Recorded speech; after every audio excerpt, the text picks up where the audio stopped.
honorer les Écritures. Pour honorer les Écritures, dans la lecture, les lectures, je vais faire ça rapidement. Et puis je vais vous donner les thèmes de ce matin. Nous allons parler de ça pendant une minute sur les enfants de Pierre. Tout ça dans mon candidat, il y a Matthieu, chapitre 2. Je fais la lecture.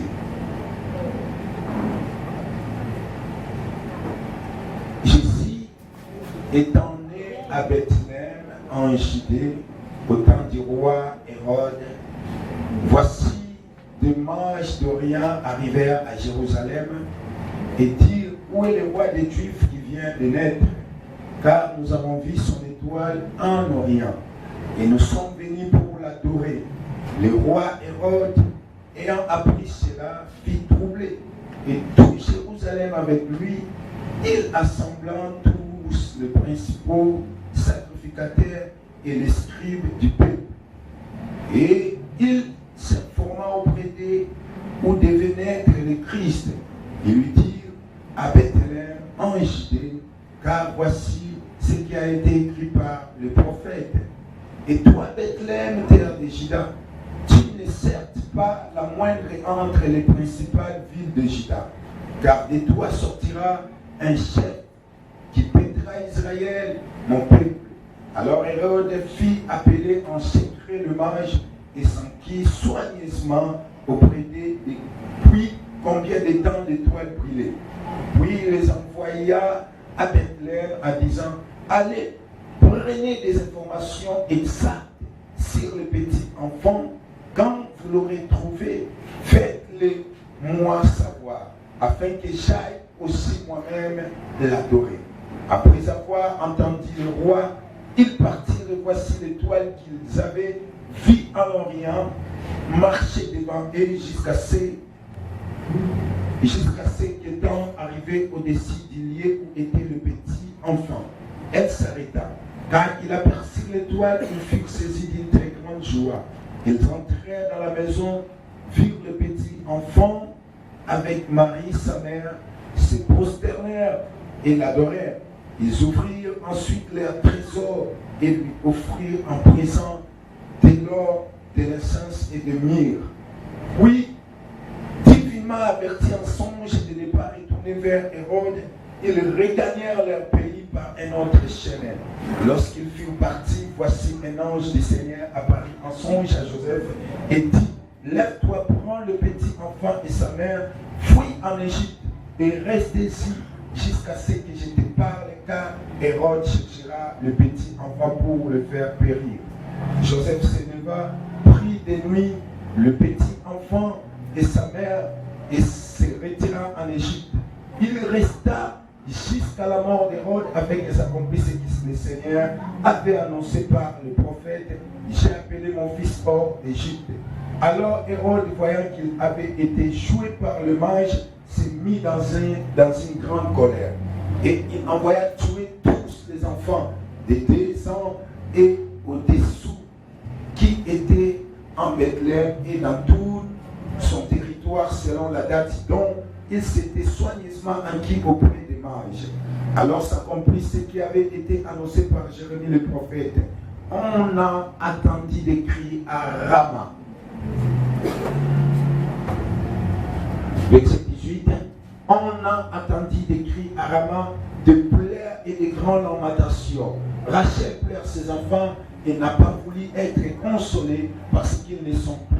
Quand Hérode fut mort, voici un ange du Seigneur apparut en songe à Joseph en Égypte et dit: lève-toi, prends le petit enfant et sa mère et va dans le pays d'Israël, car ceux qui en voulaient à la vie du petit enfant sont morts. Que l'Éternel bénisse sa parole. Que l'Éternel bénisse sa parole. Je dis que l'Éternel bénisse sa parole. Gloire à Dieu. Ce matin, nous voulons parler sur le combat de ton étoile. Bitumba ya étoile nayo. Alléluia. Je vais d'abord commencer à vous expliquer étoile des amis. D'après la recherche, Nameki komemela biso ko eza définition moko à ce qui concerne l'étoile. Balobi, c'est un corps céleste brillant ou ayant brillé de sa propre lumière. Et ça, nzoto moko ya likolo engengaka, tope engengaka na pole na yango moko. Yango ko remarquer que ata molili esi ekoti, il te suffit otala likolo, ce qui seulement étoile et apparaître aux la facilité à komona yango. Alléluia. Na bandeli. Ata molili esi ekoti. Je parle des ténèbres. Molili esi ekoti. Ata esa monene ndenge nini. Ata esa grave ndenge nini. Ata esa épaisseur ndenge nini. Et vous allez remarquer, ce qui est toi l'abimi, il faut réellement ce qui est tombé mis sur le comme mon étoile. L'oba abimate. Mais ce qui a abimi, raison pour laquelle il fallait Yesu Massia Mukola Koufanaye, pour qu'il n'y ait pas la confusion, il fallait mourir Kota. Vu qu'il était l'étoile brillante du matin, il fallait mourir Kota. Parce que Azara qui pendit na Ekulu signé mon côté. Pourquoi ça a la confusion? Le vrai Azawapi. Laisse-moi te dire quelque chose, une information de ta part. Entre les trois personnes qui étaient à la croix, Jésus au milieu, deux personnes de gauche à droite, mon à gauche, mon à droite. Les trois là, si Mazaki na Ekulu Soutamanda qui peut paraître, na Masumu Koleka, c'était Jésus-Christ de Nazareth. Est-ce qu'on est d'accord là? Mouton qui peut apparaître dans ma soum koleka bateau mi. Le péché qui était à gauche, le péché qui était à droite, a même qui m'a soum na yemoko. Mais Jésus au milieu, il a porté le péché de l'humanité. Raison pour laquelle et c'est là qui dit ensemble a abandonné. Parce que Dieu n'aime pas le péché.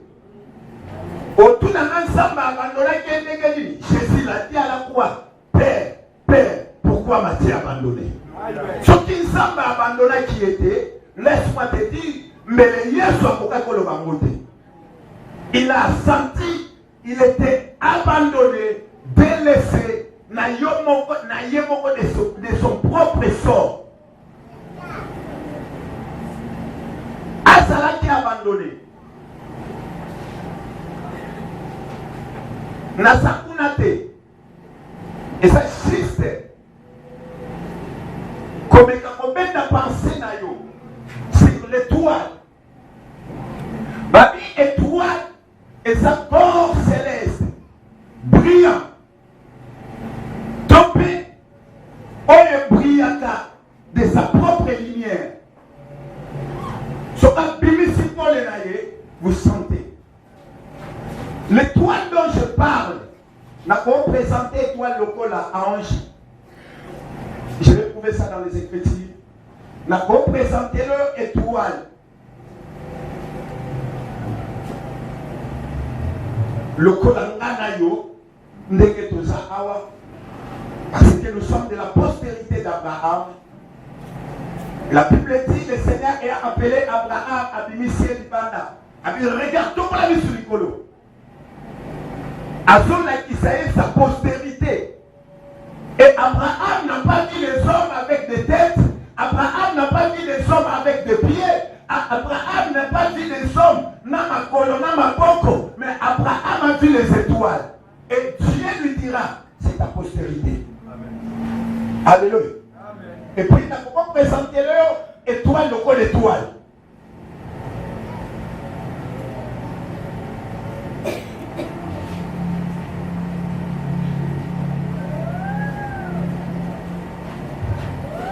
Vu que aux étoiles, laisse-moi te dire quelque chose.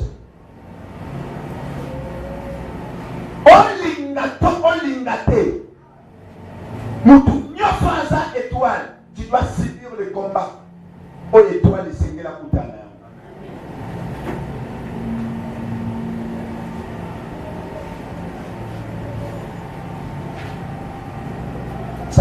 manga kotela likolo ya nzete. Surtout dans ma période manga eza rare. Sikoyo sala manga kotela likolo ya nzete na bino. Otikalaki yo moko. Vous allez remarquer, ma papa soka bini attention muta simba ete. Alléluia. Ba ompe bazole kana mabanga na pembeni surtout soka kwa kanzoto na balabala nzete. Tout simplement parce que manga oya za kotirer oya za attention ya bato.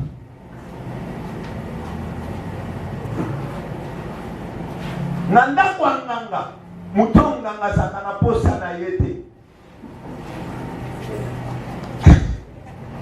Alléluia. Pourquoi on peut ça la réponse? Nanda kwa nganga mutonga ngaza soko pesa nganga nganga tomboki. Mais yo sont pas que personne nanda kwa nganga au sepela. Oui, mais pourquoi? Parce que ça étoile. Aux na valeur na miso ya Nzambe. Tu as du prix na miso ya Nzambe pe na miso ya bato. Même quand baza ko ignorer où est sa existence na yo, baza ko ignorer où est sa personnalité na yo, mais il suffit seulement que la main de Dieu puisse te localiser, par la bénédiction de Dieu et yé likolo na yo, c'est là où banda ko sala yo bitumba, ils vont changer de langage. Bakopongola, où est sa langage na bango?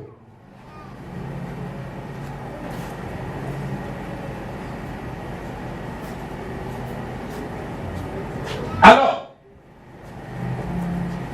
laisse-moi te dire quelque chose.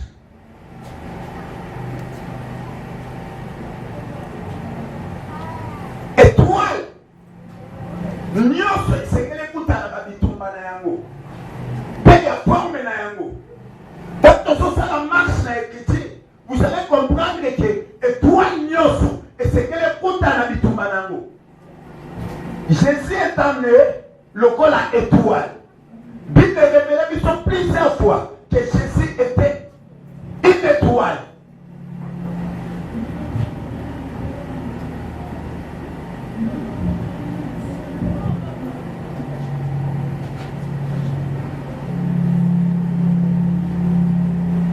Yesu azalaki étoile. Et vous allez remarquer, na étoile oyo azalaki, il y a une autre étoile. Elles sont localisées où ils sont botamanali. Alléluia. Est-ce qu'il y a quelqu'un qui me comprend? Amen. Maintenant, il va comprendre. Oyo Yesu azalaki abotami nanda kwa bibwele.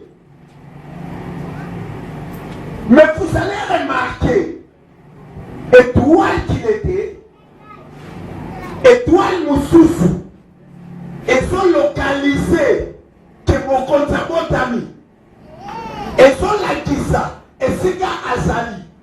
La Bible dit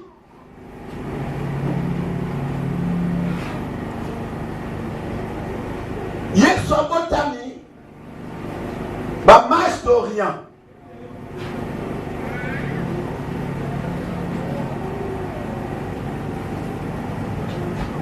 Yesu abotami na Bethléem, n'importe qui a roi Hérode. Et puis ma marche à Orient, à ce qu'elle est quitter Bango, et c'est quand le véritable étoile est sali. Alléluia.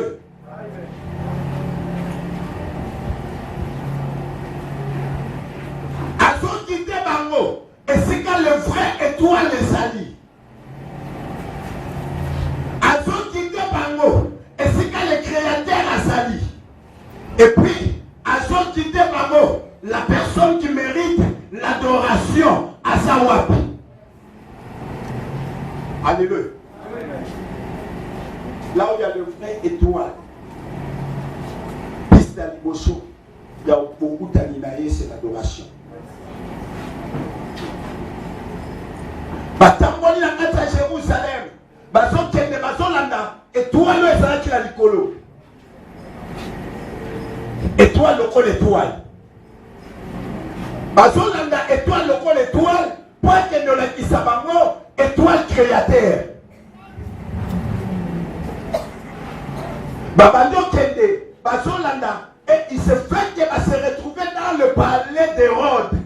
Il y a roi Hérode pour s'informer dans leur pensée que Hérode est celui qui a accueilli le message au malade. Et puis deuxièmement, Hérode doit savoir où se trouve l'étoile créateur. Parce qu'il était roi.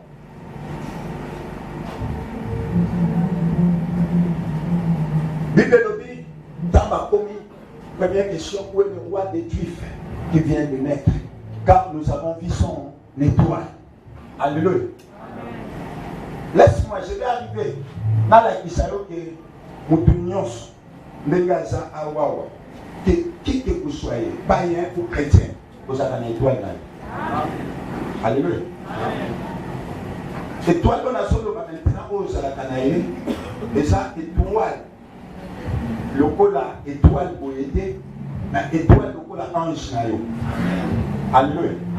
La manière qui que vous soyez, païen ou chrétien, vous avez une étoile là. Étoile dans la solo bakoyo à la Canaïe, vous avez un ange naïo. Et puis ange naïo wana. Sauf que il y a pas pagan à cette efficacité ndenge mon na Christ. À chaque fois au mataka dimanche, je vous pouvez ça dans les Écritures comme Esikawa. À chaque fois aux mataka dimanche le kola moi ensemble, il y a aussi des grades de maison mata, il y a pas paysan maison prévoir où ils ont décret à ange ou à pourquoi on a protéger pe babitumo yo okutana ngo. Le combat d'un païen est différent au combat d'un chrétien.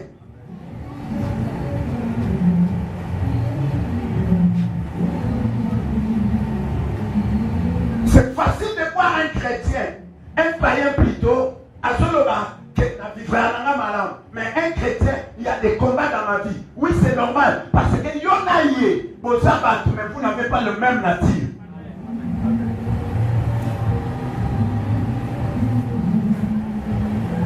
Mais quand il y a bana, les jours, où il y a un coup à la bitumbo, il y a un coup à la calango, il y a un balamoko.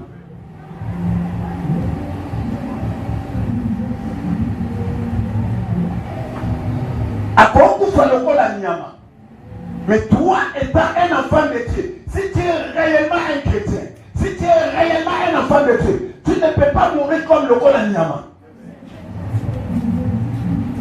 Alléluia. Amen. Marche a commis à Jérusalem, dans le palais d'Hérode, ça pour ça. Il y a besoin d'informations par rapport, il y a étoile au monarchie, à sa quotidien par étoile de créateur. Nous avons vu l'étoile. Il y a roi des Juifs, oh il y a Botami. Dans ta vie, tu verras que beaucoup de personnes seront troublées. Même si on leur monnaie à côté, entrer dans le monde spirituel, tu vas comprendre que parce que Pélé va s'en troubler. Il y a pas la zone de Samotomoko, je suis d'accord. Mon colonel qui va la battre va la troubler. Je suis d'accord. Mon colonel qui voyager va la troubler. Je suis d'accord. Mon colonel, le Seigneur va te bénir financièrement, matériellement, physiquement, spirituellement. Va la troubler. Et ça normal. La Bible dit ceci. Hérode a eu un message, il y a un roi de Juifs parce qu'on a vu son étoile. C'est-à-dire l'accomplissement. Il y a message, il y a réalisation, il y a motama, il y a Messie. Alléluia. Dans sa tête, il connaissait qu'un jour, Bokonjoyo, il y a un autre roi qui va régner.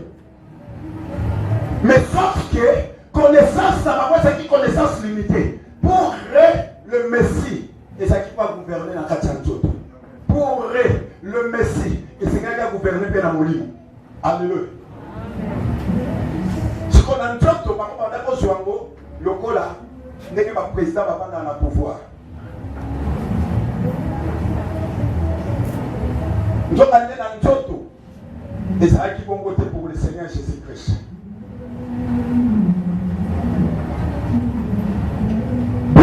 de ta bénédiction, il y a quelqu'un qui connaît ça. Il y a certaines personnes à la qui a commis riche. J'ai vu dans mes yeux, ma pauvre, sa vie a totalement changé. J'ai vu dans mes yeux, je te dis, mes yeux ont vu beaucoup de personnes. Commis riche. Alléluia. Donc, la mission l'apôtre Josaphat Makola, Yaya Clovis Makola. On arrive à la mission. Monsieur Doté. Ça va. Mais pour moi, on va lui abandonner. Azoté. Parce qu'il y a un Clovis a passé son ses chansons. Et maintenant, Clovis Makola a mis l'apôtre Josaphat Makola. Mon colonel, mon bail atterri.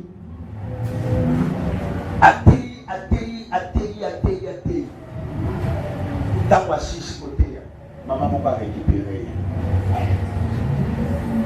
Et puis c'est à côté là, $70 000 à Pessier, à mon offrande, mon affection à nous ça va à Julie Kazaki, dans la vie à docteur Jean-Paul, le fils Makola. À nous qui toque. Il faut le voir. À ce moment-là, on n'a pas docteur Jean-Paul. Docteur Jean-Paul a été à c'est pour ça qu'on voit Kabinda, Mataloua, Nassala, Makamoutou, tout et les poteaux, soit argent de poche à vous, ni tout à disposer tout. Et pour qu'il n'y ait qui poteau n'a pas de salle parce qu'il y a un monde, n'est qu'au bimanaye. Pourquoi? Même hier, mon père m'a quitté, mon couloir n'a pas visiter. Je vais dire à quelqu'un. Mon couloir va visiter les Alalokolandoto. La Bible dit le jour où il a visité les captifs de Sion, et c'est là qu'il je dis à quelqu'un, que vous soyez captif, que vous soyez qui que vous soyez dans votre famille, mais je sais une chose, Dieu a prévu un jour pour la visitation d'ailleurs. Après voyage, le Dieu de la Bible, le Dieu créateur n'est pas un Dieu injuste. La Bible dit c'est un Dieu juste. Il est fidèle. S'il bénit l'autre, il a aussi la possibilité de te bénir aussi. Il y a un bateau, le coup la bénédiction sur les canapés va gérer un balam. Parce qu'il y a aussi d'autres personnes. Mais la bénédiction de Dieu peut qu'on les calentir là bas. Je te dis la bénédiction de Dieu peut qu'on les calentir là bas. Hérode a été troublé parce qu'Ayoki, le roi des Juifs, à Otami. Dans sa tête, il savait qu'un roi viendra. Mais le problème d'Hérode, il ne savait pas le temps, il ne savait pas le moment, il ne savait pas que dans la période, ou bien après moi, quand un autre roi viendra. Alléluia. Amen. Mais après moi, que la période n'a yende, roi wana sobotama. Alléluia. Bazo sale erreur. Bazo kanisa bakomona lipamboli na ote bakomona. Bazo kanisa bakoyoka sango na yote bakoyoka. So tazo kanisa kokoma na tango mosusu. Mais c'est à ton temps. Il y a na tango na bango. Ndeza bako permettre que bayoka sango lipamboli na yo. Bayoka sango komata na yo. La Bible dit mon serviteur prospérera. Il montera, il se lèvera et il sera haut placé. Je déclare, c'est en ce temps-ci que Dieu veut que tu sois haut placé. Zala haut placé dans les affaires. Zala haut placé dans la santé. Zala haut placé dans le domaine financièrement, matériellement, physiquement. Dans le domaine je te déclare, Yaya, je parle en qualité de serviteur de Dieu. La Bible dit tout ce que tu liras sur la terre sera lié dans le ciel. Nazo Kanda, Nabi Yoko Pambouama. Tu ne vas pas souffrir. Ton étoile va crier. Ton étoile va crier. Même si aujourd'hui tu es en train de manquer, demain tu ne manqueras pas. Il y a un Dieu qui te visitera. Laisse l'éternel à visiter Batumissou sur aller à Boc. Il n'y a pas d'attendre d'ailleurs à te visiter.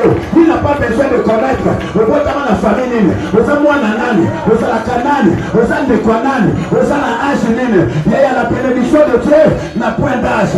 La bénédiction de Dieu est à la famille. La bénédiction de Dieu est à la katana tanga sur la tanga terre. Nous sommes zamba ça à son temps. Ah, ça l'a troublé pourquoi? Parce que le roi a voté. Faut comprendre qu'il avait la connaissance il y a mon compte au Botama. Maman va tiki ma tombe au PC information. Restez d'abord là. T'as les chrétiens. Restez d'abord là. À Kepa Nzambe.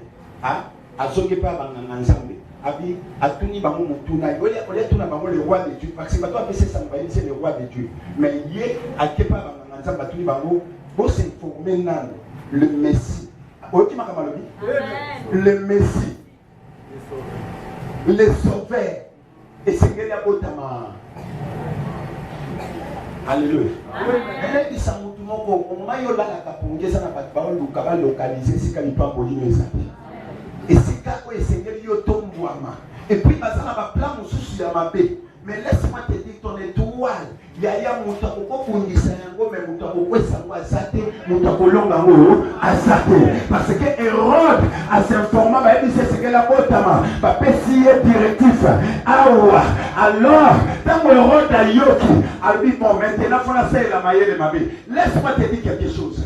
Il y a un bateau qui a cessé la maille de Yamapé. Le code Hérode a zongaki, a dit maintenant, où est-ce que aye lisusu pa bato ba pese ke message yo kama ila la abibokende soki bomoni boya pe ko informer ngai po ngai pe na kite ko adorer. Alléluia. Amen. Nous sommes dans la Bible sur la kisabiso, il n'avait pas la pensée d'adorer le Seigneur, mais il avait la pensée de le tuer.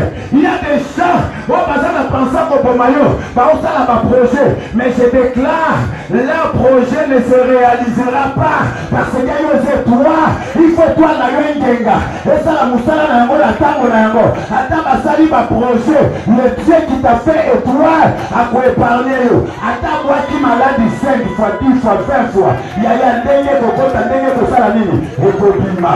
Ndenge kokota ndenge kosala nini ekobima. Mais mutu na yo bakotya na mabele te. Même si le diable se lève, ye moko aye kotouche yo. Je vois, la Bible dit, nzambe azoyebisa Satan simba Job, mais molimo na ye kosimba te, parce que demain yo yebi bakalikili na nga te. Oh, dans la pensée de Dieu, demain je vais restaurer Job. Je dis à quelqu'un, j'appelle l'esprit de la restauration. J'appelle l'esprit de la restauration. Santé Ekenda, Ezongela yo. Mapota Ekenda, Ezongela yo. Élévation Ekenda, Ezongela yo. Le Dieu de la Bible est capable, il y a Kosala Makamboya, la milène. Le secret est dans le cœur de Dieu. C'est que Dieu va t'appeler. Aide-moi, je suis allé à Benayo. Ma camouflage va venir à Saint-Layo et ça va la casser mon thème avec beaucoup de gens. Oui, nous sommes méchants. Mon Dieu s'appelle Benayo, on est d'Israël. Vous soyez là qui est Tony. Yom Togo, c'est toi là. On a postulé par mon Dieu s'appelle Benayo. Signaler qu'il y a papa lobby. Ma camouflage va venir à Saint-Layo et ça va casser mon thème ensemble.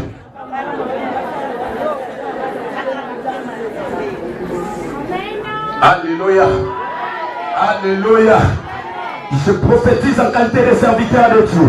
Le projet de Dieu dans ta vie est dans le cœur de Dieu.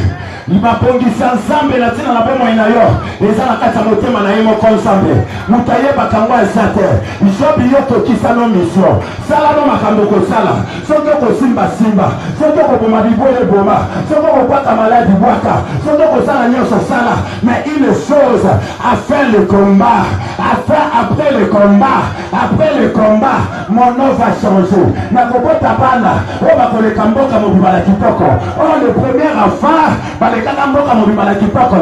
Deuxième des choses, la bénédiction dont j'aurai, ça sera une grande bénédiction plus que le premier. Je dis à quelqu'un, la gloire de la seconde bénédiction sera plus grande que celle du premier. Le Seigneur est en train de préparer des grandes choses dans ta vie. Ici dans cette église, je te déclare riche, je te déclare homme de valeur, je te déclare femme de valeur, je te déclare une personne de distinction, que la main de Dieu puisse te localiser. La Bible dit, la vie et la mort sont au pouvoir de la langue. Voilà pourquoi je suis poussé de parler que toi, tu seras incomparable parmi la bâtonnière dans les cas de ta famille. Alors, c'est que la famille ne va pas la café, toi tu vas te marier. C'est que la famille n'a pas toi tu vas toucher de l'argent. C'est que la famille tu vas voyager à ta terre. Moi ton père spirituel, je te dis, tu vas voyager. Ceux qui va gagner la gauche, ils vont m'enfoncer la droite. Ceux qui va gagner la droite, ils vont m'enfoncer la gauche. Ceux qui va gagner la serre, ils vont m'enfoncer la littoral. Ceux qui va gagner la serre, ils vont m'enfoncer la serre. Je libère le ministère de toi et l'andayo. Et toi le jour où tu n'as pas l'angata, mais et toi le sang va me là.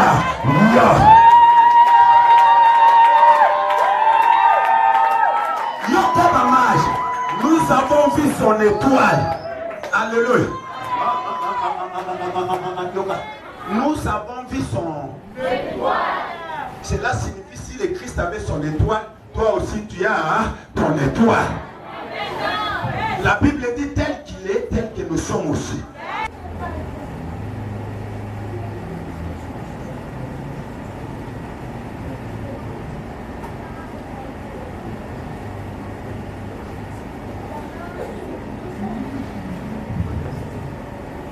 Yoka.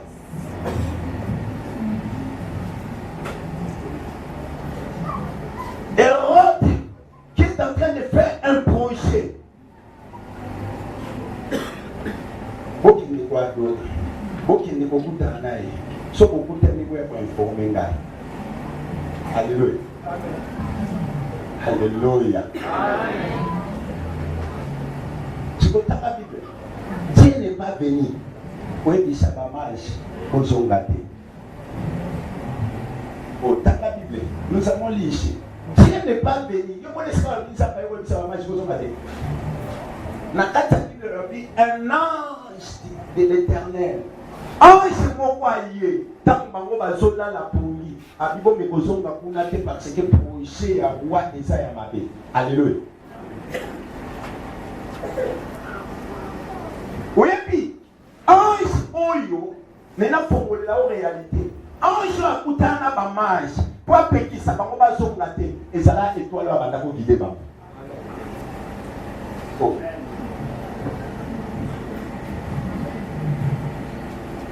Une introduction de l'émission Moutunion, qui que vous soyez païen ou chrétien, mais vous allez avoir un niveau de gâteau na ange na yo. Ange na yo aza étoile. Non, peut-être ouais ba lecteur la Bible, pour la Bible tout à avec c'est on a dit ça OK, étoile et ça la ka étoile et ça la ka ange. Apocalypse, c'est ça l'Apocalypse. Apocalypse chapitre 1 verset 20. Tu vas comprendre peut-être pour la personne dans l'âge facile. Apocalypse 1, verset 20. Apocalypse 1, verset 20. Avant de continuer, on a pris cette idée, Apocalypse chapitre 1, verset 20.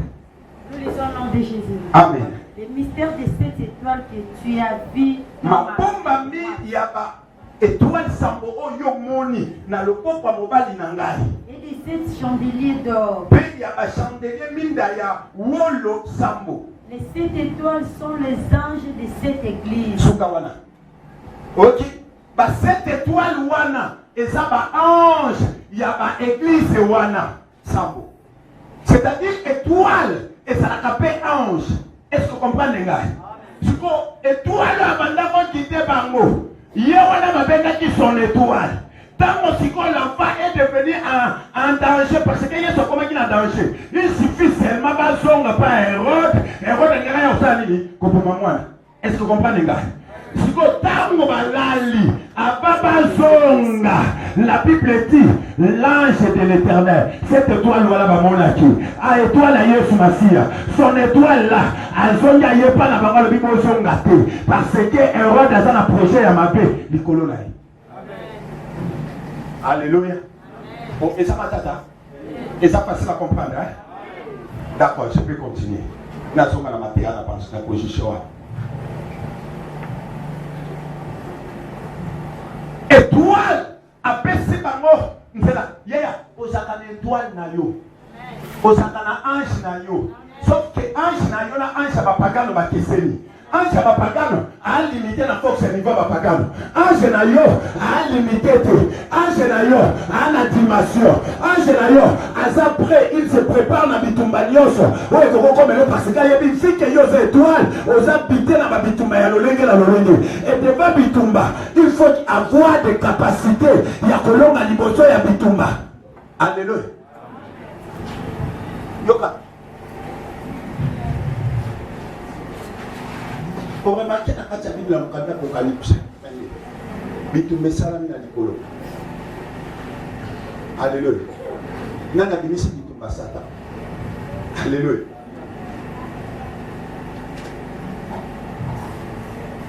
Yo qui m'a donné qui Mikaël n'est que le kitsa sata. Pour la nuit on a Mikaël. Alléluia. Avec Gabriel plutôt que le kitsa sata. Est-ce que vous comprenez? On l'a pas appelé. Il faut pas voir un jour à la capacité pour quitter Satan. C'est Michael. Alléluia. Lui l'homme fort. On a ça dans ma côté pour quitter ça. C'est-à-dire que devant tes combats, Vivi tombe ça dans la vie na yo. Il y a un moment où tu où mène la vie tombe, mais un jour le Seigneur le visite. Pourquoi Angénaïe maintenant a rempli mission? Assis ça bon ici.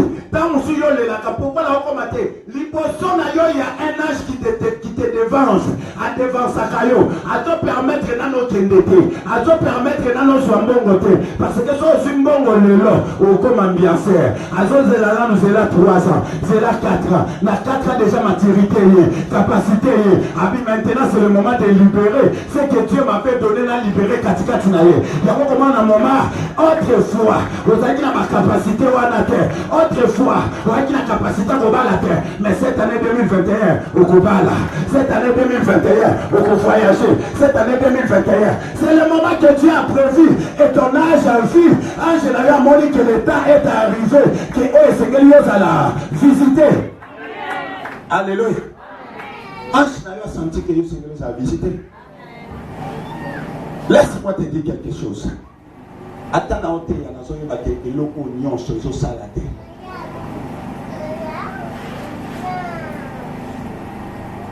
Quand on est en face des amateurs, c'est toujours comme ça. Quand on est en union, c'est toujours saladé.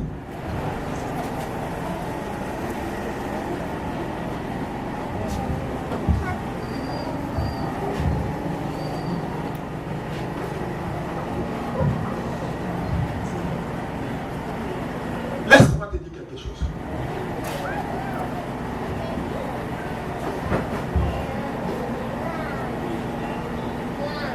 Bible n'oublie. Là, on a les chrétiens.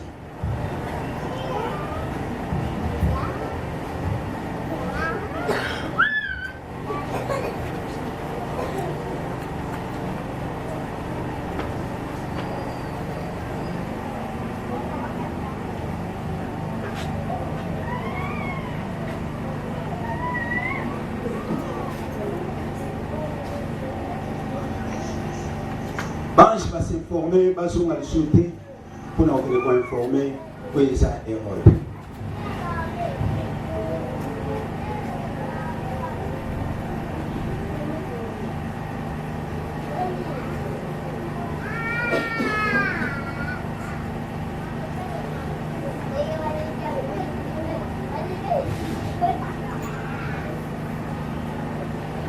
Et quand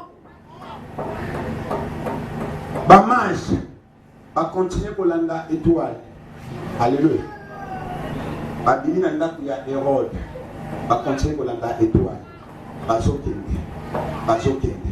bakomi bake komona là où était l'enfant Jésus bake kokutana sikoyo na étoile créateur. Alléluia. Soyez en retard pour ta kesika na solo. Je parle de l'étoile créateur na solo na l'étoile pas l'école. Bake kokutana étoile créateur. Et quand on va écouter l'étoile créateur, la première des choses c'était d'adorer. Alléluia.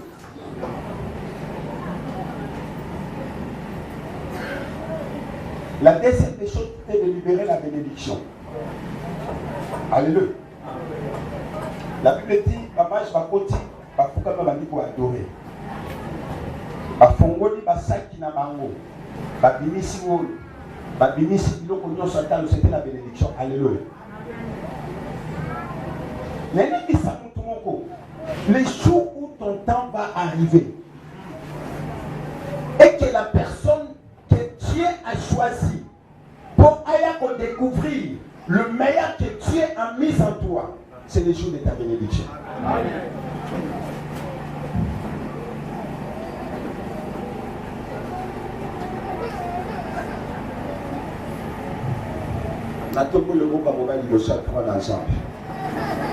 Que la bénédiction de Dieu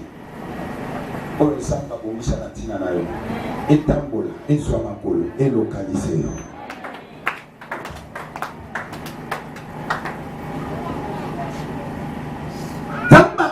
Il commence à adorer. S'il y a humiliation, il y a humilité, il y a combien qui dit ça.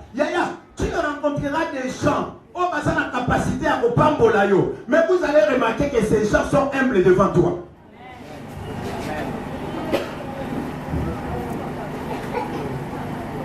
La bandérie. Tu rencontreras les gens qui ont la capacité à opambola yo. Mais vous verrez que ces gens, ils sont humbles devant toi. Parce qu'il y a dans la vie, le roi y a un monopole à Kopambola yo. Allah dit l'olendo, au salaire à bois qu'ici. Mais laisse-moi te dire, c'est lui dont Dieu a préparé pour toi. Lui, il sait qu'il est mandaté, il a un travail de te bénir. Le temps de la bénédiction est en train d'arriver. Il y aura déjà, il n'y a que toi que nous voulons bénir. Il n'y a que toi que nous avons besoin. Il n'y a que toi qui peux changer l'histoire. T'inquiète, il y a quelqu'un qui te connaît plus que toi. Et un montagne bio connaît alors. Si kaba obazo singa, si kaba obazo critiquer, si kaba obazo benda na benda. Mais toi, reste fidèle. Si kala sembo limoso ensemble. Ne regarde pas. Na kata famille na biso bato bazo basate. Na kata famille na biso bato mata basate. Mais viens, laisse-moi te dire quelque chose. Yo okomata. Tu cherches qui a mata. Yo ndoko banda histoire. L'histoire commencera par toi. C'est par toi que l'histoire va commencer. C'est toi qui vas commencer. Mais l'histoire est limitée. Mais ton histoire n'aura pas de limite. De la même manière, l'histoire est Yesu. Et ça, la limite était. Et ça, l'histoire est Banda. Et ça, Koba. Alléluia. Et ce Koba, un jour j'ai dit à mon oncle, Nathalie, oncle, elle a dit, c'est oncle, écoute-moi. Dans cette famille, l'homme de valeur, c'est moi. Comme c'est un oncle qui prie aussi, c'est une titre dans l'église à moi. Comme l'église à moi, comme l'église à moi, qui m'a témoin de Jéhovah. Parce qu'il y a un titre dans témoin de Jéhovah, du pasteur.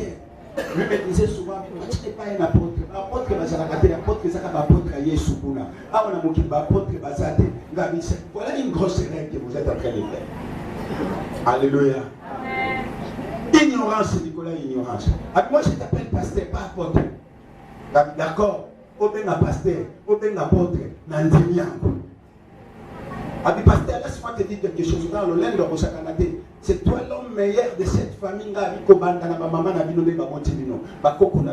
Tina lelo na ekiki na ngana génération na ngai oyo na ba o baleki bazana simana sina moni ngami oncle est-ce que vous êtes sûr que bino depuis bino bozala banda bokoko la bino tinelo bozala ta la pasteur si tu comme na tango na bino bozala ta la pasteur lisonga ki pasteur e bandi na ngai c'est-à-dire ya bino histoire e kosila mais pas non bakobota même après 4 siècles après bakoloba qui pasteur ezalaka na famille na biso ezalaka na noko na bino moko ezalaka na tatale ki tata kulutu na bino moko azalaki pasteur. Cela signifie l'histoire commence par moi, c'est-à-dire histoire na bino kosila mais mon histoire la mienne est kosila te histoire na les autres continuer à chaque fois que vous voulez pasteur na ma pasteur le quoi vous organiser na ma pasteur il faut vous penser na ngai na moni oncle Kwanzi Mutu là tu as raison. Tu es l'homme le plus valeureux de cette famille. Il y a un amoni kota ma maman na ope ba pasteur ba kobo bima. Na moni kota ma tata na ope ba pasteur ba kobo bima bien voilà on continue la vision là. Je déclare au nom de Jésus, c'est par toi ba sa robala ba kobima. C'est par toi ba tambongo ba kobima. C'est par toi ba tavaler ba kobima. C'est par toi ba to ya ba pete minene ba kobima. C'est par toi ba to qualité ba kobima. Je prophétise la qualité de serviteur de Dieu. Ton histoire n'aura point de fin. Ekozala, ekobetama, ekokoba. Il faut penser dans l'histoire de la famille. Une référence de Kozala. Yo. Alléluia. Bamage. Akina komi kitisa. Bakamati ba. Ilo batalo ba pesi. Alléluia. Basu ilo batalo ba pesi. Bamage.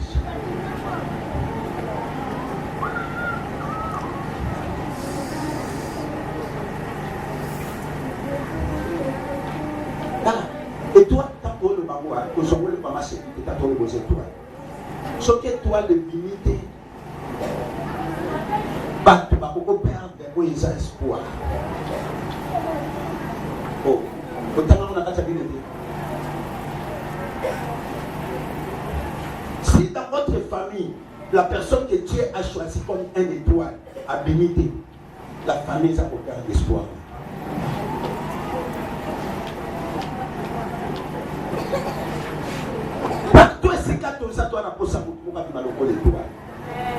Et pour toi, dans le col étoile, il peut éclairer aussi comme un étoile. Alléluia. Sur l'étoile est limitée, tu vas perdre espoir. Mais quand l'étoile est limitée, je déclare. Yo na famille na yo, na bana na yo kobota, na bandeko na yo, boko perdre espoir parce que yo c'est étoile, bana no bakozala ba étoile, bana ya bana no bakozala ba étoile, na bandela lobi na yo c'est étoile, bana no bakozala ba étoile, yo kozala étoile, bakoko no bakozala ba étoile, boko perdre espoir Alléluia.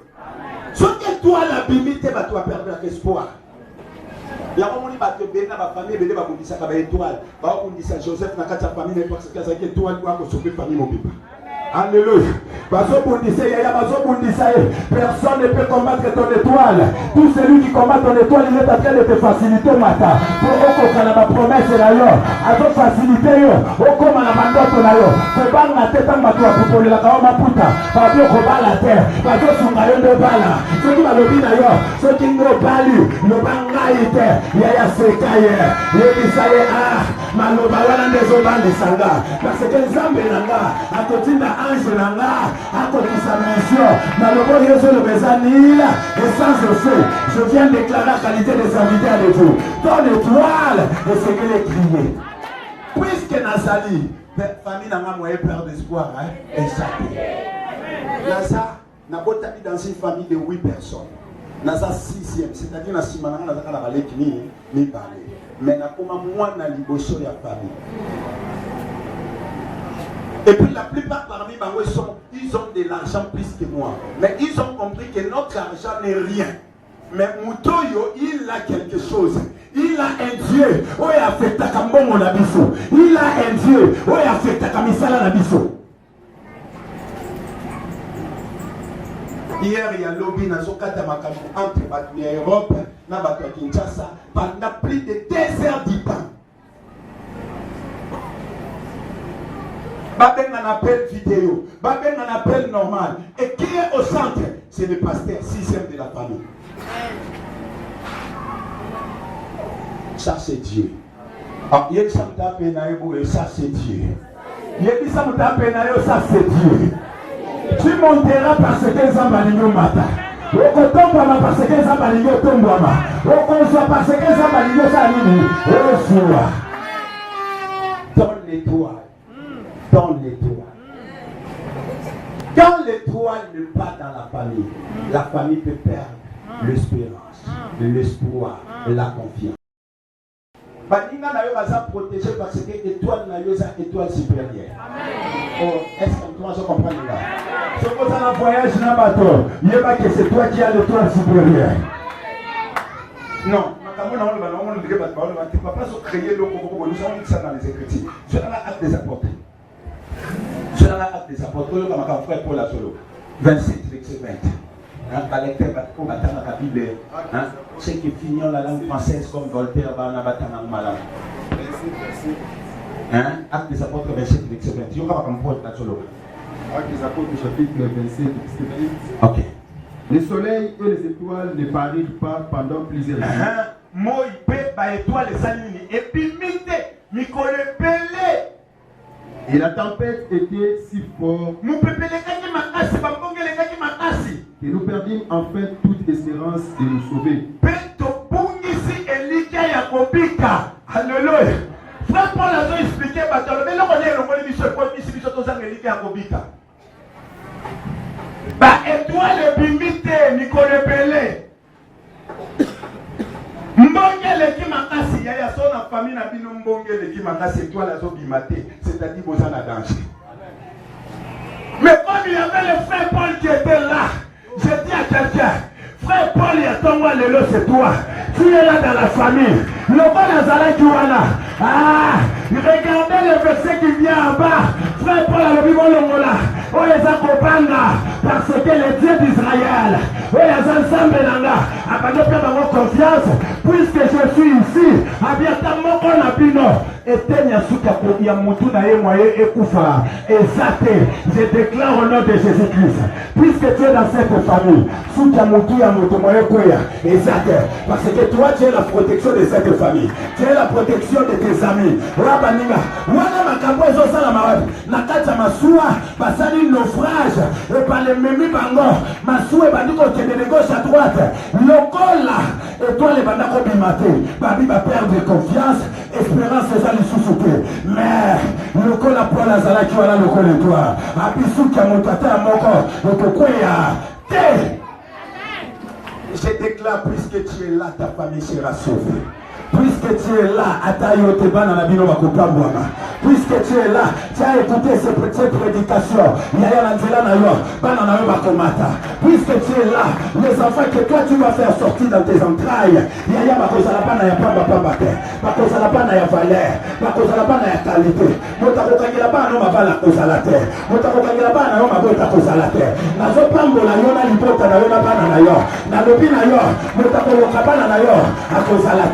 Motakolokape yomoko akozalate yaya je déclare et azoloka akotika bino aïe je dis à quelqu'un et azoloka akotika bino et azoloka akotika bino tout celui qui a des plans maléfiques là la famille bino il va vous abandonner akotika bino je déclare azala mota famille azala libanda famille et azoloka je libère la puissance que la main de Dieu touche cet enfant.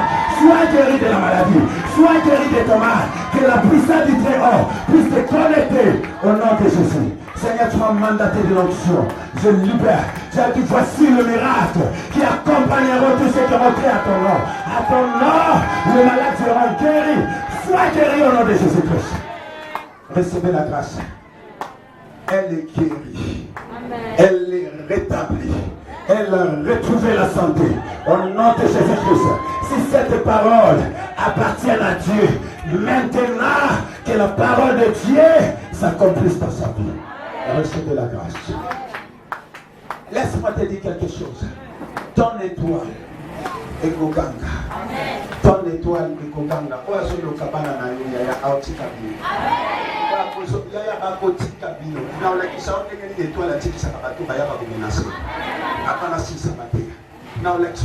Étoile fatigue ça. Il y a un moment où Hérode il faut couper. Abayaya, dans le cas de la marche, parce qu'il fait Hérode était. Ange wana, là, totalaki, nous avons vu son. Alléluia. Son étoile wana la question yangwa les alaki ange wana te. Ange wana atiki siko ba marche la maison soumission la bilote. Ake epai ya Joseph. Oh, ok, a commis pas Joseph. Abina Joseph na songe. Abi Joseph, yo kangai, longola mwana awa. Memai na Egypte. Kinongai Zambi, na mvange, na boma banguna na ye. Neba bisa motomoko. O bazo menacer yo. O bazo telemela yo. Nzamba zo longola yo.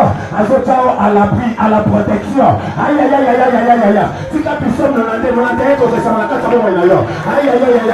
O bavandaka na ya kobota kobamba banazambe batakanase ya protection ya zambe nebo biso zamba tao na abri na ye mais atala esika Hérode avina yo asali nzamba tali bazui Yesu babeni na Égypte babombi nzamba bombi mais après Égypte nzamba songeli Hérode akamati Hérode car Hérode a kufi. Je déclare tout celui qui veut à la vie de tes enfants, tout celui qui a levé à la vie de tes frères, de tes affaires, Yamakambona Yaya, ce qui a collé Kassa la nuit.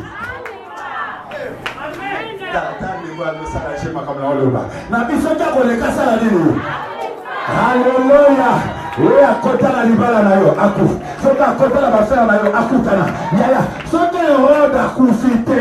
Yes, akozala nano na kimia ta kozala mission. Ata bitumbe kozala. Mais Hérode nde ana révélation que oya botamaki mokolo wana, c'est lui là, le roi d'Israël. C'est lui là, le Messie. Mais il faut s'ambasila na ye nano. Na winzamba silana na ba oyo bazoluka ba menase yo nzamba silana na ba oyo batelemela vina yo nzamba silana na ba oyo bapundisaka yo tango bazwi mwana Yesu bamemie na Égypte babinzamba kabati a achevé Hérode tango asisi ko achevé son âge azongeli Joseph abi na silani sikawa na ba ennemi ya mwana zwa mwana bosala nini bosonga na bi bientôt tu vas retourner à la droite de ta bénédiction. Aïe aïe aïe aïe aïe aïe. Est-ce que la zone dit ça va faire na ba sœur ba riche avec elle? Bientôt tu vas entrer dans le monde de ta bénédiction. Bientôt je déclare na bi la terre ozokota na motila lipamboli na yo. Je dis à quelqu'un bientôt tu vas entrer dans le monde de ta grandeur. Bientôt tu vas faire les affaires. Bientôt, je dis bientôt ton histoire va changer. Bientôt on parlera de toi. Bientôt. Amen.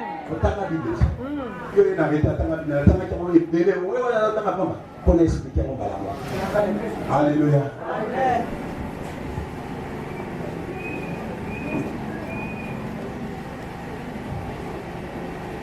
Yoka, pourquoi quand il s'agit de Bokani, expliquer quand il est dans le Bokani. Nous savons pas, mais nous sommes dans la nature. Oh, est-ce que toi, tu n'as pas mal? Bokani n'a été. Ata Boko Tamita, Ata Boko Maman Boko, mais Bokani. Chacun sa nature. Joseph ne sera pas comme ses frères. Mais par Joseph, ses frères, parce que ça l'a sauvé. Est-ce qu'il y a quelqu'un qui me comprend? Nous n'avons pas la même nature. Dans la nature de mon côté. Pour la zone des chrétiens, la zone des chrétiens. Amsou dans la nature à Banyama. Amsou dans la nature à Bipolo. Amsou dans la nature à Babélé. Dans la chose que nous avons la nature, alléluia. Amsou dans la nature, il va faire pour le macamazo. Sois incorrect. Donc,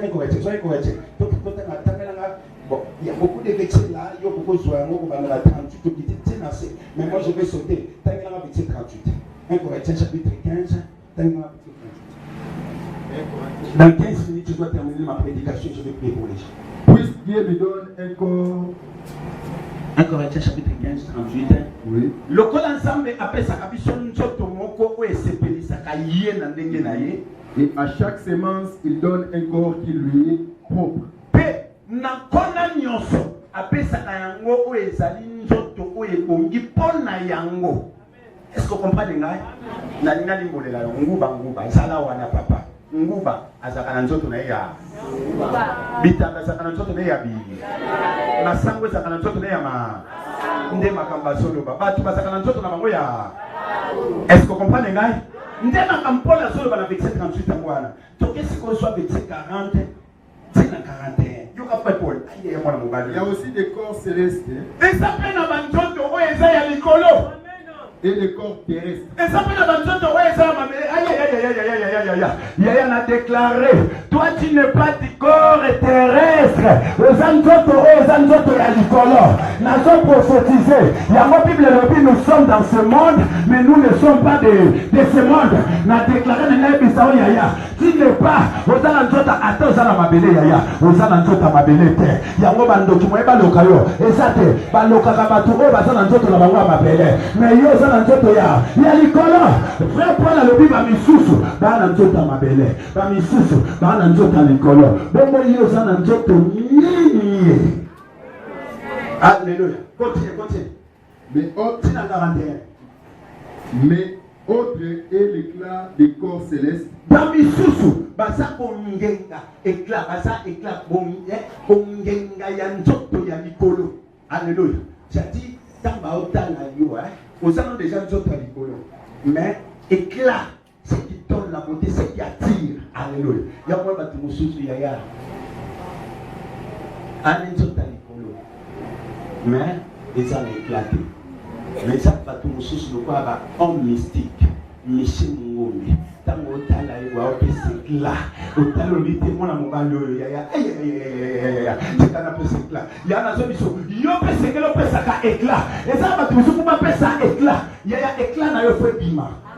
Et ça il faut bima ko fandi na baninga no basi boy ba obanga ba bishoka ya bumelia to bendana. Donc il faut ba nyoso bana ko pona kaka e. Ah oui parce que la so pèse éclat. Il y a nzoto à color. Il y a ma famille au côté si comme au songolo. Il faut avoir la semence de ton père. Toi tu as ma semence. Ne vois bisayo là où je suis yaya et si kana zalaka ma semence écrit. Non, je n'ai jamais échoué, je dis ça, je le répète, na échoué kate bisika no zongana kei. Même dans les affaires, na sala affaire ming, na sala ba commerce ming, na teka ming, je n'ai jamais échoué, je te dis. Na zoe bisayo partout, le quoi na zana ensemble, Bible le dit, avec Dieu nous ferons des espoirs et le monde ensemble, toko sala ya kokamwa. Yaya, il ne faut jamais accepter d'échouer. Accepte plutôt les combats, mais non les échecs. Ou accepter un témoin ensemble à échouer à côté. Akuta na bana bitumba ma échouer à côté. Bitumba oui parce que la Bible dit ils vous feront la guerre, mais ils ne vous vaincront pas. Voilà la Bible refuse votre échec. Bako pundiso mais bako longa yo te. Bongo yo so échouer pour l'année. Longa na kati 2021. Ce année passée, longa quitté na libala année au kolonga na libala. Cette année passée, on a quitté la bitumba, année au Colomba la bitumba. Nazako a affecté yo, à tes ala quitté moi ton père, Nazako a affecté yo.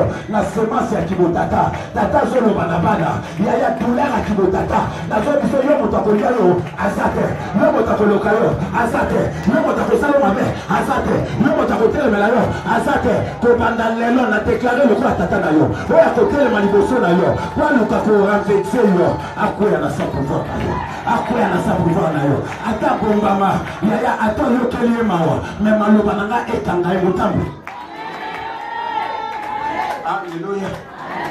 Yaya yoka api babisu baza éclat ya nzota likolo babisu so oza nzota likolo mais tu n'es pas l'éclat.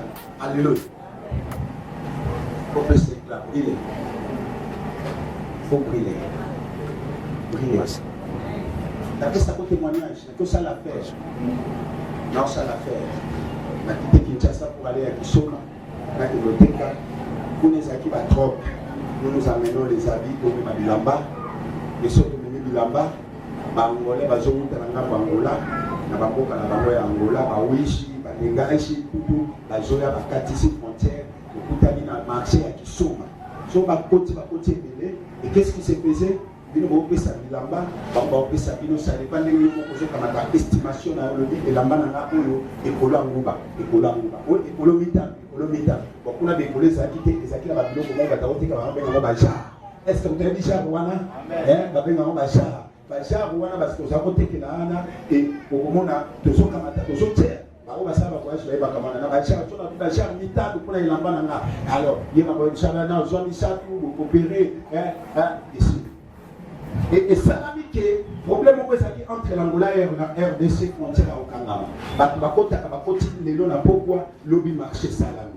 Alors et salami que bangolais bakota kami balé avant que problème wana emisalela. Parce que ya ngamba kisoma na basaki na bango ba mi balé décortiquer. Basaki ngo ba mi balé wenze munene soit okoko banda wenze okoko banda na moi ya venir pasteur mayembe sika wenda camping bandi. Et que pourquoi papa maman Viviane kuna wenza munena osakana te et to teka kana milongo ya koga na batbatie biloko osakana te évangéliste dans l'église mabe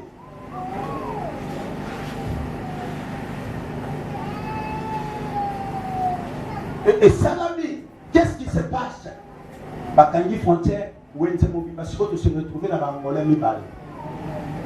Baosomba pa nani baotekela nani baopesa nani parce que biso no toyoluka ngumba wana ya mwana ndesa commerce ya biso tozwaka soki otongisi basaki otiela mingi kocharge na mituka oyi nango na Kinshasa na Mariano kuna na nini na etokama te ezala nyanga na bayaka wana esika na veni wana esika tozosala tootekango esika mituka kisomba etelema na nzongo voilà na veni nzongo esika mituka kisomba etelemaka nde tozoteka ngo wana siko biso nyonso na kati ya wenze la telemingabi nzambe otali poko siko bato bareconnaître ke na kati ya wenze moto bazaka bango mibale fiera ya lolendo yewa mais ko subula mutu vindo bazala biloko yo zoluka alleluya yaya mutu aza de loko basakana kana ete yaya muto moni akaza makolongolo aza na pilote ana triko na asimbi diama zotambola na kongo yaya ya to telemishi keti na wesika wana ishi na ye baba diama za na makombe de karana wana eza na valeur nini yaya omona ino kumbe na yo wana te ya otala batu otambo na wenzi bazotourner na tali bana baso bakenya bisango Demando benga maman ayo biso donc ba perdre espoir abi so ba osokana première fois baleki deuxième fois baleki troisième fois ta baso de mon esprit est entré dans le monde céleste. Je suis une personne céleste. Je dois donner l'éclat na kata marché boy et na tali de konazaki na lobi attends ça tombe de mon côté et kotikana ni à gauche ni à droite biloko nyonso bana basio na mona mobali bazaki mibale ba otambola na yango et kotikala na mesa na ngai musatani ngabi jamais abilo kuta oyo ba mona lolendo ile oyo sana ngabi bilamba kitoko sana ngabi banda tamba bandole ka aleki ngai ya naoki momo pepene leki kabisa ni hapo vraiment ici. Une année passée, on a perdre le cancer en Angaï. Entre Ngana et mon Konakati. Tant que l'équipe n'a senti que Nangaï Bengaï n'a combat grande sœur. La village est triste. Oui, que moi, je suis Balouki, moi, je suis Balouki. Mais parce que moi, je suis au Somba Awa. Et par contre, qui? Natala bato badi kozonga pa liboso ba mi balinga bi ona omona ndoto to réalité azala mowe azala mutabo mowe ngana na problème na binote kaka biloko simbi yango ngana na ngo besoin lokwa na corps céleste oliba na baso mwana mobali bakomi babandi ko pesa ngai mwana mobali ba bitoti ko bitoko ba ngo so mwana mwasa bisebi lokuta nyonso ko biloko to ala ko posa kana mesa ko lesika musubi camarade zaina tani Abdoulaye Loki, Rabbi non, j'ai quelqu'un. Il s'appelle Jésus-Christ de Nazareth. Mais il faut déclarer, Yaya, tu as quelqu'un, il s'appelle Jésus-Christ de Nazareth. La raison de ne pas échouer, la raison de ne pas mourir au la papagano, la raison, il y a connu quoi mater au la batonioso, la raison, ce qui m'a la famille, papa la cate yo fo bala, la raison, ce qui m'a la matakate yo fo mata, la raison, ce qui m'a la kate yo fo sa ligne. Bonsoir. Nathalie, moi si, Gabi, wana kata motema na zone, yo ya na ngai. Chaque mobile na osoko camarade na olitoi déjà nyonso tikala a wa ya arrêter ça na kata motema wa mwana ose tout les autres sukuna yo ayi kula now tout daki la portée tu vois la portée nyonso aw ngala na sali na kata motema na ndo ba sute na sina benga ki yangeshi oya nga mission c'est kokaki je te déclare ta mission tu as accompli amen petit cas de réalité. Vous savez que la dernière, abondela Michel c'est quoi qui ça? Et tu as dit ange na ya sali aya ofitisa. Alléluia. Il y a tant ça au sur 41 na peso sur 48 49. Sur 48 49 il me reste 7 minutes na 621. Quel est l'intérêt? Le lenge oeza il y a ma télé. Quels sont aussi les terrestres? Le lenge wana pe batamabele basa. Et quel est le céleste? Ndenge ya likolo ezali. Quels sont aussi les célestes? Ndenge pe bato likolo basali nini? Basali. Alléluia. Osana image, malbosana mabele. Osana image ya likolo. Osana image ya lola. Osana image ya Yesu Masia. Yesu na biso atikala kosala nini te. Yesu na biso atikala ko échouer te. Yesu na biso balonga kaete. Babi lo lenge ya zali, lo lenge yo to zali. Nazo déclarer na lobi, lo lenge wana esengeli. Ce qui a longaki a déclaré le biso vaincu le monde. De la même manière, yo peut sengeli salini. Lo longa mokili. Yo peut sengeli longa mokili.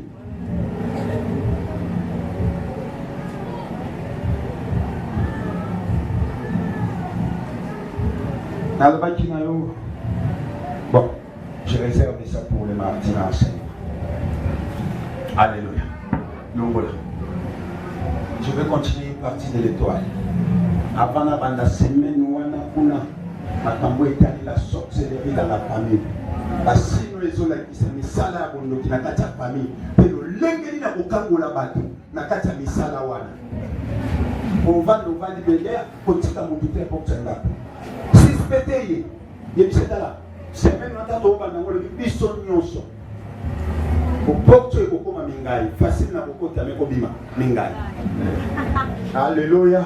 Est-ce que tu vois yokelé on a le bien quand tu moko mita comprendre ngai na bi porto e kokoma mingai et que ça facile na kokota me kobima mingai côté ka te six pété oui biso nyonso toke ndaw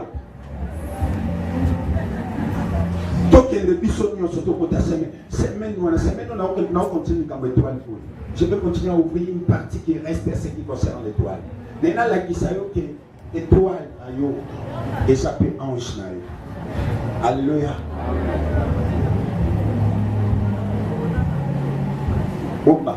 So de naba na matin na otuna batabwania. Ko disana na baina sukwa yo ye disana to suki olobaki étoile na yo esape ange na yo. Alléluia. Quel est le combat de ton étoile? Nani a zone là pour dire cette étoile là? Assis échoué. Est-ce que vous voulez au nom de Jésus? Étoile nangai. Ba undi samode. Étoile nangai. Et sengele kokisa. Mission na yango na kati ya bomoi na ngai. Étoile na ngai eza grandeur. Étoile na ngai eza succès. Étoile na ngai eza bonheur. Étoile na ngai eza témoignage. Étoile na ngai eza makambo ya kokamwa. Je déclare en qualité de serviteur de Dieu. Yaya, ton étoile va crier. Ton étoile esengeli kanga. Na bi étoile na yo esengeli kanga. Étoile na yo nazobisa moto mona bi étoile na yo esengeli sa nini? Ekanga ata babundi so na tongo na midi na poko bakotikalaka na kolonga yo jamais parce que ton étoile esengeli sala nini ekanga étoile na yo esengeli ekanga et puis étoile na yo eza ange na yo akolanda bipai nyonso akotambolela bipai nyonso avant que basala yo mabe ange akoya akoépargne yo yango monaka bato misusu basalaka ndenge nini atelemaki je vis quelqu'un le Seigneur nous pousse dans l'église topeka l'esprit de mort on a chassé l'esprit de mort topeka l'esprit de mort tosilisi kilte topimi ndeko wana bimi église akeya telemi na mama mobutu na kwesika accident moko esalama wana place oyo ya telemaki aokika neti moto aye alongoli yebisi longwa awa ntango alongwe nde esika motuka ya kosilisa kuti asasi ye kosilisa kuti wana aye moto azolenga abi papa ngabi ton Dieu là l'étoile là le Dieu de ton père le Dieu de monsieur a épargné la danger à l'ongolio yaya tozaka na ba ange o bayaka kolongola biso na danger tozaka na ba ange nga papa na yo nakuta na accident mortel bato nyonso na mituka bakufa yaya oyo abimisanga na kati ya motuka wana liloba suko ebima na kati ya monoko na nga ezalaka kaka nzambe na ngai nakangi boye namoni moto atomboli ngai abimisi ngai akobwakanga na baoba oyo bangole balobaka imbonde akobwakanga na imbonde pufu na telemi na baoba natukaka na telemi boye naotala motuka etikali awa nga na mire bato bakufi awa bato bakufi epui bamiyibi bayeba bandozwa babiloko ya bato bazozwa babiloko ya bato mosusu natiki bible na nga wesete bible sala soko osongoli miso malamu mpenza ya témoin qui voit ça il y a des sentiments de l'eau et ça kana kati ya bible oyo nazalaka na bible oyo ce jour là nazwi bible na nga etikalaki na kati ya motuka nabengi ndeko wana oyo azalaki kobenda bato azoyiba biloko azosala nini nabengi na bise irmao desculpa mida mia bibla pesanga bible na ngesa na kati kuna atalinga tunga bibose tasa inga dente yo obili kuna na kati na bingai na bina kati atiko iba mbango akimi oni akimelo koli akokondi matena kati ya motuka wana mutakokaki kobima je déclare esika bato ahondi matoko bika yo kobika esika bato ahondi matoko yo kobala esika bato ahondi matoko yo komata esika bato ahondi matoko yo kobota esika bato ahondi matoko yo kozwa na biyo okozwa la Bible dit tu seras la tête énorme laquelle okozala moto kozala mokila te armenio kozala forge contre kozala nil la Bible kozala nil yaya bientôt la valeur na ezola bientôt là ton histoire va changer bientôt là bali babeta lisoro na yo nazo déclarer même toi qui me suis là ozala na mboka nini to mboka nini partout où tu peux être nazo yebisa yo il y a un Dieu qui est véritable il est capable de changer ton histoire crois seulement il y a une étoile où ils ont la disposition là pour la changer où ils ont parcours là yo recevez le miracle étoile na yo sengele gaka étoile na yo sengele gaka bato baolukayo depuis baopambola mantaba mikolo nyonso mpona kotina ndako nanga je suis en train de dire quelque chose voulez-vous que je vous révèle ce que je suis en train de dire? Vas-y. Alléluia. Maman Nacha, voulez-vous que je vous rappelle, que je vous révèle? Na révélé bino makambo na ole bana nsambe na tina na bino encore tabala so ala musina tala taba munene sikoyo so ala musanga makasa osakana te le 4 septembre on peut yanga na olingala bonga eza musika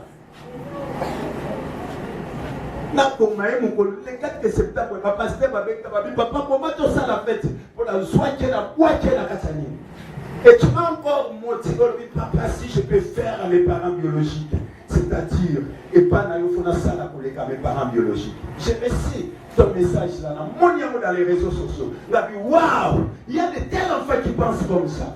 Tu ne finiras pas. Vous n'allez pas finir votre avenir. Nakata pauvreté. Le Dieu dont à laquelle je suis serviteur, le Dieu qui m'a récupéré ma jeunesse, il va vous restaurer. Et je crois dans cette année, vous allez toucher de l'argent. Ou peut-être que l'année, mon souci aussi matin. Amen.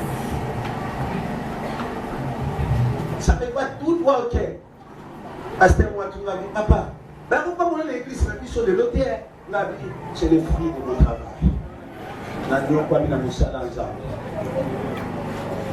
Mais moi j'ai déjà au moins 500 fidèles, mais jamais état lié. Vous allez avoir 500.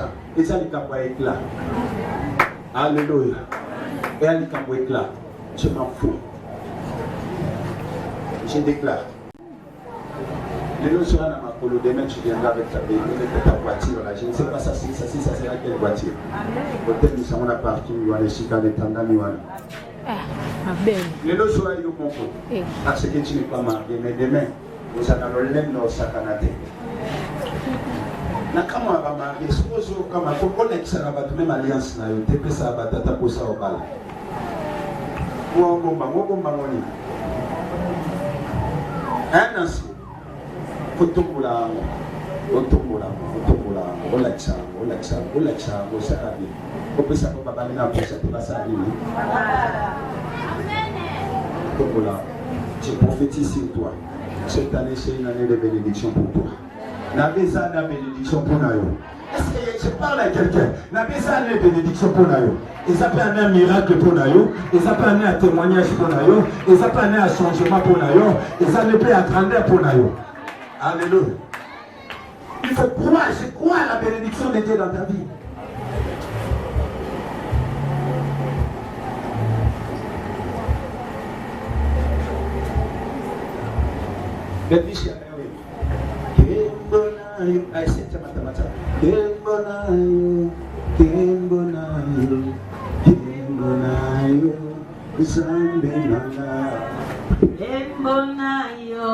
Kembonayo, Quelque chose qui va se passer.